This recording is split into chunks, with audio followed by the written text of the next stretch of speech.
Hi guys, welcome back to the channel. எப்படி இருக்கீங்க? Hope everyone is doing great. Thank you so much for tuning back into this channel.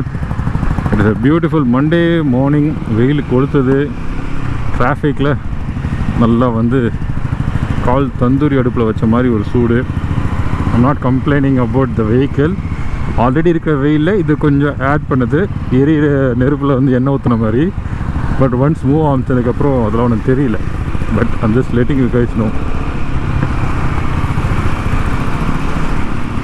இன்னைக்கு வந்து it is also again based on few subscribers கேட்ட கொஸ்டின்ஸ்க்கு தான் reply பண்ணுறேன். Like how to maintain your bike, புது வண்டி சர்வீஸ் ரன்னிங் பீரியட் எப்படி use பண்ணணும் அப்படின்றது தான் கேட்டாங்க. This seems to be basic question, ரொம்ப ஜென்ரலான கொஸ்டின் தான். இதை நான் வந்து அதிகமாக நிறைய கமெண்ட்ஸ்லேயே வந்து நான் ரிப்ளை பண்ணிட்டேன். பட் இருந்தாலும் இன்னும் நிறைய பேர் கேட்டுன்னு இருக்கிறாங்க. புதுசாக ரேண்டமாக சேனல் பாப் ஆகுது போடுது அவங்களுக்கு அண்ட் ரேண்டமாக கேட்குறாங்க. So I thought like why not அதை நம்ம ஒரு சின்ன ஒரு வீடியோ மாதிரி பண்ணிடுவோம் அப்படின்னு தான் இந்த video. So in no order பேசிக்காக வந்து நான் என்ன ஃபாலோ பண்ணுறதும் சொல்ல போகிறேன். I am not an expert, but since வண்டி ரொம்ப வருஷமாக ஓட்டுறதுனாலையும் நிறையா பைக் இதுக்கு முன்னாடி ஓன் பண்ணதுனாலையும் நிறைய இன்சென்ஸ் ஒரு 4 வண்டியா 4-5 சம்திங் ஸோ ஓன் பண்ணாலே நம்மளுக்கு ஒரு பேசிக்கான ஒரு ஐடியா இருக்குது. To keep the engine nice and smooth, to understand the vehicle, to increase your chance of enjoying the bike வந்து probably have some few ideas நான் என்ன ஃபாலோ பண்ணுவேன். வெயில் கையெல்லாம் கொளுத்துதே. காலில் சுடுறதோட கையில் வெயில் பட்டு சுடுது பாருங்கள், அது ரொம்ப ரொம்ப மோசமாக இருக்குது. பேசிக்காக வந்து நான் வண்டி எடுத்தேன்னா என்ன பண்ணுறேன்னா, ஃபஸ்ட்டு வந்து I will always sit and read the manual கண்டிப்பாக படிப்பேன். மேனுவலில் என்ன போட்டிருக்கு. ஃபார் எக்ஸாம்பிள், நிறைய பேர் இன்னும் இந்த வண்டியோட டயர் ப்ரெஷர் எவ்வளோன்னு கேட்குறீங்க. அப்புறம் வந்து எத்தனை 1000 கிலோமீட்டருக்கு எவ்வளோ ஆர்பிஎம் மெயின்டைன் பண்ணணும்னு கேட்குறீங்க, ஏன் ரன்னிங் பண்ணணும்னு கேட்குறீங்க. இது எல்லாமே வந்து உங்கள் யூசர் மேனுவலில் கிளியராக கொடுத்துருப்பாங்க. லைக் வண்டியோட டயர் ப்ரெஷர் எவ்வளோ, ஃப்ரண்ட் வீல் எவ்வளோ, ரியர் வீல் எவ்வளோ, அண்டு வண்டியோட செயின் லூபிங் ஃப்ரீக்வன்சி என்ன. ஸோ எல்லாமே வந்து உங்கள் மேனுவலில் இருக்குது. ஸோ ஃபஸ்ட்டு வந்தோடனே when you take your bike, ensure that நீங்கள் உங்கள் மேனுவலில் கொஞ்சம் ஒரு மனப்பாடம் பண்ண சொல்ல பேசிக்கான இன்ஃபர்மேஷன் தெரிவிச்சுங்க. ஏன்னா அதில் இருக்கிற நெகட்டிவ் இன்ஃபர்மேஷன் வந்து உங்கள் மண்டையில் நம்ம ஏற்ற முடியாது. பட் ஸ்டில் இந்த டயர் ப்ரெஷர், இந்த செயின் லூப், செயின் க்ளீனிங், இந்த கிளச்சோட ப்ளே, சர்வீஸில் என்னென்னலாம் பண்ணுவாங்க, சர்வீஸ் இன்டர்வல் என்ன, அது எல்லாமே அந்த மேனுவலில் கொடுத்துருவோம். ஸோ ஆல்மோஸ்ட் வண்டியோட ஒரு 75% ஆஃப் இன்ஃபர்மேஷன் உங்களுக்கு டே ஒன்லேயே நீங்கள் தெரிஞ்சுக்கலாம். ஸோ மேனுவல் வந்து மேண்டேட்டரி நான் படிப்பேன். ஸோ மேனுவல் வந்து படித்து தெரிஞ்சுக்கோங்க. உங்களோட எல்லா டவுட்ஸுமே அதில் அழகாக கிளியர் பண்ணிடுவோம். நெக்ஸ்ட்டு வந்து வண்டி எடுத்தோன்னே I know the adrenaline will be there. வண்டி ஆஹா ஓஹோ இல்லைனா இல்லை சொதப்புது பிகாஸ் ஆஃப் த யூடியூப்பில் நம்ம எங்களை மாதிரி ஆளுங்க வீடியோ போடுறதுனால உங்களுக்கு ஒரு டவுட்ஸ் இருக்கும் ஸ்டார்டிங் டே 1லேருந்து. ஸோ அது எல்லாத்தையுமே கீப் அசைட். அட்ரலின் வந்து புது வண்டி எடுக்கிறப்போ சந்தோஷம், அதை வந்து அது விட்டுருங்க. பட் ஆனால் அந்த கன்சர்ன் சர்டன் திங்ஸ் இருக்கும்ல. இப்போ நான் என் வண்டியில் இன்ஜின் நாய்ஸ் வருதுன்னு சொல்கிறேன், என்னோடய வண்டியில் வந்து கோன் செட் சவுண்ட் வருதுன்னு சொல்கிறேன். இதெல்லாம் உங்கள் மண்டையிலேருந்து ஃபஸ்ட்டு கிளியர் பண்ணியிருக்கேன். Don't ever think about that இந்த initial stages of your bike. அதை பற்றி நீங்கள் கவலைப்படாதீங்க. நீங்கள் வந்து வண்டி அழகாக எடுத்தோமா, ஃபிசிக்கலாக வண்டி கரெக்டாக இருக்கா, கீஸ் கரெக்டாக இருக்கா, இந்த பேசிக்கான இதெல்லாம் பண்ணுறீங்களே அதை ஃபஸ்ட்டு ஃபாலோ பண்ணிவிட்டு பீஸ் ஆஃப் மைண்டில் வண்டியை ஓட்டுங்க. That is the most key thing to enjoy your bike. என் வண்டியில் டியூப் கொடுத்துட்டாங்க, டியூப்லெஸ் தரலை, அது எப்போ வரும்னு தெரில, ஆக்சஸரி ஆர்டர் போட்டால் வரமாட்டேங்குது, ஆக்சஸரி இல்லை, அந்த கன்ஃபியூஷன்லாம் வேணாம், விட்டுருங்க அதெல்லாம். So enjoy the bike. The initial few days, maybe 1 or 2 டேஸ்க்கு அப்புறம் வண்டி எடுத்ததுக்கப்புறம் நார்மலாக உங்கள் பர்பஸ் என்னென்னு உங்களுக்கு தெரியும். லைக் நீங்கள் சிட்டிக்கு தான் அதிகமாக யூஸ் பண்ண போகிறீங்களா, ஹைவேஸ் தான் யூஸ் பண்ண போகிறீங்களா, அதை பேஸ் பண்ணி ரன்னிங் பீரியடை முடியும். இப்போ யூஆர் டூரிங் கை, அதிகமாக ஹைவேஸில் தான் நீங்கள் இருப்பீங்க அப்படின்னா டிவைட் யுவர் ரைடிங் சைக்கிள் அந்த 500 கிலோமீட்டர்ஸை ஸ்ப்ளிட் பண்ணிக்கோங்க. இத்தனை கிலோமீட்டர் வந்து நான் சிட்டியில் ஓட்ட போகிறேன், இத்தனை கிலோமீட்டர் வந்து நான் வந்து ஹைவேஸில் ஓட்ட போகிறேன். ஏன்னா உங்கள் பர்பஸ் உங்களுக்கு தான் தெரியும். என்னோடய பர்பஸ் ஹைவே ரைடுனால உங்களுக்கு நல்லா தெரியும். நான் வந்து 200 கிலோமீட்டர் சம்திங் வந்து சிட்டி ரைட் பண்ணிவிட்டு 300 கிலோமீட்டர்ஸ் வந்து ஃபஸ்ட் ரன்னிங் பீரியட் வந்து நான் ஹைவே ரைட் பண்ணேன். பிகாஸ் எனக்கு ஹைவே ரைடு தான் தேவைப்படுது. வண்டி டெய்லி கம்யூட்டுக்கு அதிகமாக யூஸ் பண்ண போகிறது கிடையாது சொல்லிட்டு நான் 300 கிலோமீட்டர்ஸ் வந்து ஹைவேல ரைட் பண்ணேன். ஸோ உங்கள் சிட்டி போஸ்டர் எல்லாமே நமக்கு அடாப்ட் பண்ண முடிஞ்சது. திஸ் இஸ் சம்திங் பேசிக். அதாவது உங்களுக்கு என்ன தேவை, எங்கே கம்யூட் பண்ண போகிறீங்க, what is your purpose with this bike அப்படின்னு தெரிஞ்சுக்கிட்டு அந்த ரன்னிங் பீரியட் வந்து நீங்கள் கம்ப்ளீட் வந்து பண்ணுறது என்னோடய சஜஷனாக இருக்கும். அடுத்தது வந்து ரன்னிங் பீரியட் ஃப்ரீக்வன்சி வந்து 2 ரன்னிங் பீரியட் இருக்குது. ஃபஸ்ட்டு வந்து 500 கிலோமீட்டர்ஸ் வரைக்கும். It's a brand new vehicle. புதுசாக ஃபேக்ட்ரியிலேருந்து ஃபிட் பண்ணி வந்திருக்கு. அதில் புது இன்ஜின் ஆயில் இருக்கும், எல்லாமே புதுசாக இருக்குனால அதில் எல்லா வண்டியுமே ஒரு பிராண்டுக்கும் சில மைனர் சேஞ்சஸ் இருக்கும். பட் இந்த வெஹிக்கிளுக்கு வந்து ஃபஸ்ட்டு வந்து 500 kilometres is your running period, which நீங்கள் வந்து 4000 RPM தான் மெயின்டைன் பண்ணணும். இப்போ 4000 RPM மெயின்டைன் பண்ணணும்னா இட் டசன்ட் மீன் தட் ஃபுல்லாகவே நீங்கள் 4000லேயே மெயின்டைன் பண்ணணும் அப்படின்றதுலாம் கிடையாது.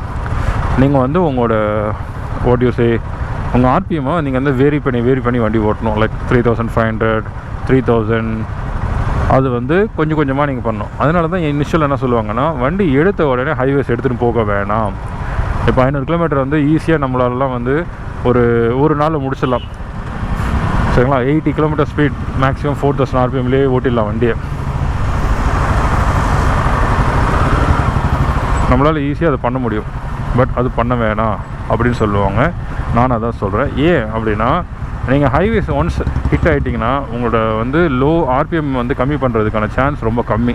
ஸோ நீங்கள் என்ன பண்ணுவீங்க, ஓகே ரோடு ஃப்ரீயாக இருக்குது 4000 RPMல மெயின்டைன் பண்ணலாம் அப்படின்னு சொல்லிட்டு 4000 RPMலேயே செட் பண்ணி ஓட்டுவீங்க. அப்போ என்ன ஆகுனா, உங்களோட வண்டி அந்த உள்ளே வந்து இந்த இன்ஜினில் அந்த சர்க்கிள், அந்த ரொட்டேஷன், பிஸ்டன், ஹெட் எல்லாமே வந்து அந்த RPM பேஸ் பண்ணி தான் வந்து அடிக்கும். ஸோ அப்போ வந்து உங்கள் வண்டி அந்த இடம் மட்டும் நல்லா ஸ்மூத் ஆயிரும். அதுக்கப்புறம் நீங்கள் மூவ் பண்ண ட்ரை பண்ணிங்கன்னா உங்களால் வந்து வண்டி வந்து இட் ஓன்ட் கோ தட் ஈஸியாக போகாது. ஸோ அதனால் இனிஷியலாக வந்து சிட்டிக்குள்ளே ஓட்டுங்க. வேரியிங் ஸ்பீட், வேரியிங் த RPM இதெல்லாம் பண்ணும்போது உங்கள் வண்டி ஒரு RPMக்கும் ஏற்ற மாதிரி லூசன் அப் ஆகினே வரும். And once you hit the highway அப்படியே கொஞ்சம் கொஞ்சமாக 4000 கிட்ட போங்க. அண்ட் 500 கிலோமீட்டர் கிட்ட வரும்போது அந்த 4000 RPM நீங்கள் மீட் பண்ணும்போது சூப்பராக இருக்கும் வண்டி. This is one. Second running period பேசிக்காக வந்து ஃபர்ஸ்ட் சர்வீஸ் முடிச்சதுக்கப்புறம் நீங்கள் அடுத்த 1500 கிலோமீட்டர்ஸ், அதாவது 2000 கிலோமீட்டர் ஓடோமீட்டரில் காட்டுற வரைக்கும். இப்போ வந்து உங்கள் மேக்ஸ் RPM வந்து யூ கேன் ஹேவ் இட் 6000. அதே சொன்ன மாதிரி தான் 6000 சொன்னதுக்கப்புறம் ஸோ நம்ம இப்போ வந்து you can ride in the city and as well as ஹைவேஸில் அதிகமாக ப்ரிஃபர் பண்ணி ஓட்டுங்க. ஏன்னா ஹைவேஸை அழகாக நீங்கள் க்ரூஸ் பண்ணலாம் 5000 RPM 6000 RPMல. 6000 RPMல நம்ம வண்டி ஆல்மோஸ்ட் லைக் 110 வரைக்கும் போகும், 120 கூட போகும். ஸோ நீங்கள் வந்து அந்த 6000 லாக் பண்ணி ஓட்டாதீங்க. 6000 5500 5000 அப்படியே மாற்றி 4000 அப்படி ஓட்டும் போது இன்னும் வண்டி இன்ஜின் ஸ்மூத் ஆயிரும். ஸோ இது வந்து இன்ஜினுக்கான ரன்னிங் பீரியட் பேசிக்காக. இதை நீங்கள் இப்படி ஃபாலோ பண்ணலாம். அடுத்தது வந்து வண்டியோட சுவிட்சஸ் எல்லாமே வந்து ஹேண்டில் பண்ணுறது தெரிஞ்சுக்கோங்க. லைக் இப்போது இந்த சுவிட்சஸ் எனக்கு வந்து இனிஷியலாக நான் வந்து ஃபஸ்ட்டு வீடியோவில் நானும் கம்ப்ளைண்ட் பண்ணியிருக்கேன். என்ன சுவிட்ச் இப்படி வச்சுருக்காங்க, it doesn't solve the purpose பேசிக்காக அந்த மாதிரி வந்து நானும் நிறைய சொல்லியிருப்பேன். இந்த சுவிட்சஸ் வந்து பாஸ் பீம் வந்து வெளியில் போகிற மாதிரி இருக்குது, ஹசார்ட் சுவிட்ச் இங்கே இருக்குது அப்படின்னு. இன்னும் இந்த ஹசார்ட் சுவிட்ச் மேலே எனக்கு இன்னொரு கோவம் இருக்குது தான் செய்யுது, இந்த பாஸ் பீம் மேலேயும் கொஞ்சம் கோவம் இருக்குது தான் செய்யுது. பட் இருந்தாலும் உங்கள் ஹேண்ட்ஸ் அண்ட் ப்ராக்டிஸ் வந்து அப்படி ஆகும்போது உங்கள் ரைடிங் வந்து உங்களுக்கு கம்ஃபர்டபுள் ஃபீலுக்கு வந்துடுவீங்க. அண்டு செயின் லூப் பேசிக்காக வந்து 2 இருக்குது. எப்போவுமே செயின் லூப் பண்ணுறதுமே செயின் க்ளீன் பண்ணுறது இட்ஸ் அட்வைசபிள். நடுவில் ட்ரிப்பில் ரைடில் இருக்கும்போது பண்ண முடியாது, பட் இருந்தாலும் எப்போவுமே இட்ஸ் அட்வைசபிள். 500 கிலோமீட்டர் ஒன்ஸ் வந்து செயின் லூப் பண்ணுங்கள் அப்படின்றது சஜஷனாக இருக்கும். So 500 kilometre once chain clean பண்ணிவிட்டு செயின் லூப் பண்ணுங்கள். செயின் க்ளீன் பண்ணுறதுக்கு நான் யூஸ் பண்ணுறது வந்து WD-40. சில பேர் அது வேணான்னு சொல்லுவாங்க, சில பேர் அது ஓகேன்னு சொல்லுவாங்க. உங்களுக்கு எந்த செயின் க்ளீனர் செட் ஆகுதோ அதை யூஸ் பண்ணுங்கள். For me WD-40. சரியான டிராஃபிக், தெய்வமே பஞ்சர் ஆயிடாது எங்கேயோ ஆணியில் குத்தி. இந்த மாதிரி கன்ஸ்ட்ரக்ஷன் ஒர்க் இடத்த பார்த்தாலே கொஞ்சம் பயமாக தான் இருக்குது. அண்ட் செயின் லூப் வந்து நான் சொன்ன மாதிரி 500 கிலோமீட்டர்ஸ் ஒன்ஸ் அப்ளை பண்ணுங்கள். செயின் லூப் அடிக்கும்போது செயின் க்ளீன் பண்ணிட்டு அடிங்க. நல்லதாக இருக்கும். But in middle of the ride வந்து கண்டிப்பாக அதெல்லாம் உங்களால் பண்ண முடியுமா? லைக் அதாவது செயின் க்ளீன் பண்ணிட்டு அடிக்க முடியுமான்னு கேட்டால் முடியாது. பட் ஆனால் செயின் லூப் கண்டிப்பாக அடிக்கலாம். ஃபார் எக்ஸாம்பிள் நான் எப்படி ரைட் பண்ணுமோ, இப்போ நான் கன்னியாகுமரி ரைட் போனேன். இங்கேருந்து ஒரு 500 கிலோமீட்டர் ரைட் பண்ணி போனதுக்கப்புறம் லஞ்ச் பிரேக் எடுத்தேன். லஞ்ச் பிரேக் எடுக்கும்போது நான் இப்போ லஞ்சுக்கு போகிறதுக்கு முன்னாடியே வண்டியை நிறுத்திட்டு போகும்போது சென்டர் ஸ்டாண்ட் போட்டு செயின் லூப் அடிச்சிட்டேன். நான் போய்ட்டு சாப்பிட்டு வரத்துக்கு ஒரு 3/4 மணி நேரம் ஆகிடுச்சு. போதும், செயின் லூப் செட்டாக இருக்கும். செட் ஆகலனாலும் பரவாயில்ல, I still try to maintain it nice and good.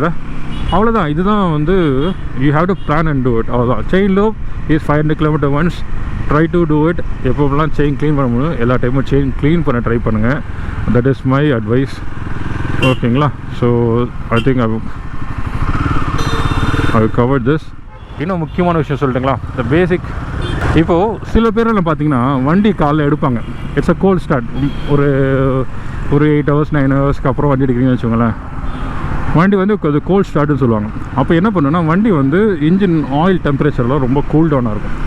நான் நிறைய பேர் பார்த்துருக்கேன், வண்டி கீ ஆன் பண்ணுவாங்க, நீங்கள் ஆன் பண்ணிவிட்டு ஜஸ்ட் ஸ்டார்ட் தென் மூவ், அவ்வளோதான். வண்டி பார்த்திங்கன்னா உங்களுக்கு வந்து இன்ஜின் ஆயில் ப்ராப்பரான டெம்பரேச்சர், அதாவது இவங்க ரெக்கமெண்ட் பண்ணுற டெம்பரேச்சர் வந்திருக்காது. ஏன் அப்படின்னா அந்த டெம்பரேச்சர் வந்து தான் அந்த ஃப்ளூட் வந்து கரெக்டாக எல்லா இடத்துக்கும் இன்ஜினில் இருக்கிற பார்ட்ஸுக்கும் அந்த சர்க்குலேட் ஆகும். அந்த ஸ்பீடை பொறுத்து இந்த டெம்பரேச்சர் தான் அந்த ஃப்ளூடோட பெஸ்ட்டு பர்ஃபார்மிங் அந்த தன்மையாக. ஸோ அது வந்து நீங்கள் வந்து கண்டிப்பாக வந்து நோட் பண்ணணும். ஸோ வண்டி ஆன் பண்ண உடனே போகாதீங்க. இப்போ எக்ஸாம்பிள் நான் உங்களுக்கு டிஸ்பிளே சொல்கிறேன். இது எங்கள் இன்ஜின் டெம்பரேச்சர் இருக்கும். நீங்கள் மார்னிங் காலைல நீங்கள் ஆன் பண்ணிங்கன்னா நல்லா நோட் பண்ணி பார்த்தீங்கன்னு வச்சுக்கோங்களேன். ஓ ஆடி ஆக்சிடெண்ட்டா?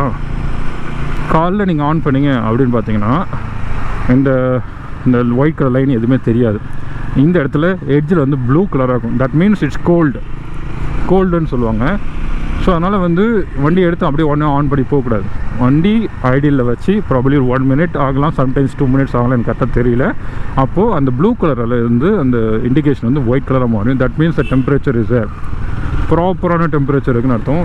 So that will help your engine oil to ஸ்மூத்தாக அப்படியே எல்லா இடத்துக்கும் இன்ஜினில் போகிறதுக்கு கரெக்டாக இருக்கும். ஸோ மேக் ஷூர் தட் அதை கொஞ்சம் ஃபாலோ பண்ண ப்ராக்டிஸ் பண்ணுங்கள்.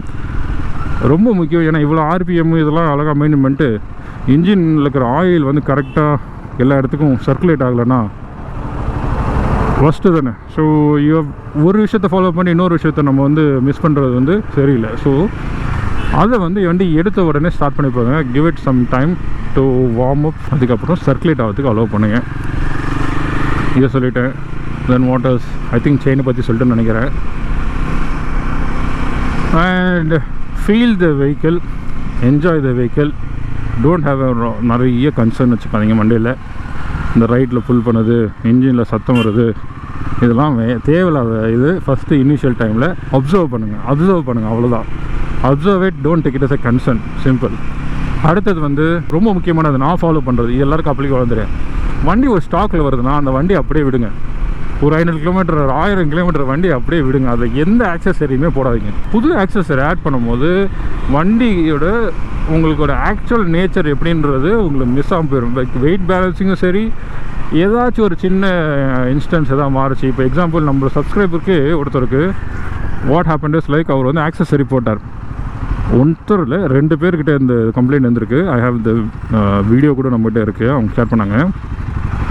வண்டி எடுத்துன்னு ஃபுல் லோடட் ஆக்சஸரிஸ் ஃப்ரம் ஒரு தேர்ட் பார்ட்டியில் போட்டாங்க. ஆனால் என்ன ஆச்சு, அதில் வந்து நட்டு வந்து சரியாக உட்காரல. அதனால் வந்து அடிச்சுக்கிட்டே இருந்தது. அதுலேயே ப்ராப்ளி லைக் அவங்க வந்து வண்டி இன்ஜின் ஆக்ஸ் சொல்லிட்டு start to feel it, complaint it from 100 kilometres இருந்து அப்படியே அவங்க மைண்ட் வந்து அப்செட் ஆகிடுச்சு. So don't do that. என்ன தேவைன்றது வந்து நீங்கள் கொஞ்ச நாள் ஓட்ட தெரியும். 1000 கிலோமீட்டர் ஓட்டுங்க, 2000 கிலோமீட்டர் ஓட்டுங்க. அதுக்கப்புறம் உங்களுக்கு என்ன தேவைன்னு தெரிஞ்சுங்க. அதுக்கப்புறம் நீங்கள் பேனியர் பாக்ஸு சைடு இது அது என்ன வேணால் போடலாம். அது வரைக்கும் எதுவும் போடாதீங்க. This is something might be the basic things that I could like to say. ரெண்டாவது, இன்வெஸ்ட் இன் யுவர் ரைடிங் கேஸ் ரொம்ப முக்கியம். நான் பார்க்குறேன் எல்லாருமே வந்து கோப்ரோ வச்சுருக்காங்க. ஒரு 27,000 30,000 கொடுத்து கோப்ரோ வச்சுருக்காங்க. பட் ரைடிங் பேண்ட் இருக்காது, கையில் வந்து ப்ராப்பரான வந்து ஜாக்கெட் இருக்காது, லெவல் 1 ஜாக்கெட் போட்டிருப்பாங்க. So don't do that mistake. உங்களுக்கு வந்து இன்வெஸ்ட் பண்ணுங்கள், நாட் டு ஃபார் இன்ஸ்டா ரீலுக்காக. வெறும் ஒரு இன்ஸ்டா ரீலுக்காக போய் 29,000 30,000 no, don't do that. Invest in your safety first. அதுக்கப்புறம் வந்து நீங்கள் எதை வேணால் ஃபாலோ பண்ணலாம். So these are the few things இது பேசிக்கான information, it's not like super hard. So இதை கொஞ்சம் ஃபாலோ பண்ணுங்கள். ப்ராப்ளி உங்களுக்கு you might feel piece of mind and enjoy your bike. எனக்கு கேட்டிங்கன்னா தான் சொல்வேன். So that's it guys, thank you so much for watching the video. Hope you guys like this video. I'll see you guys in another vlog. Bye.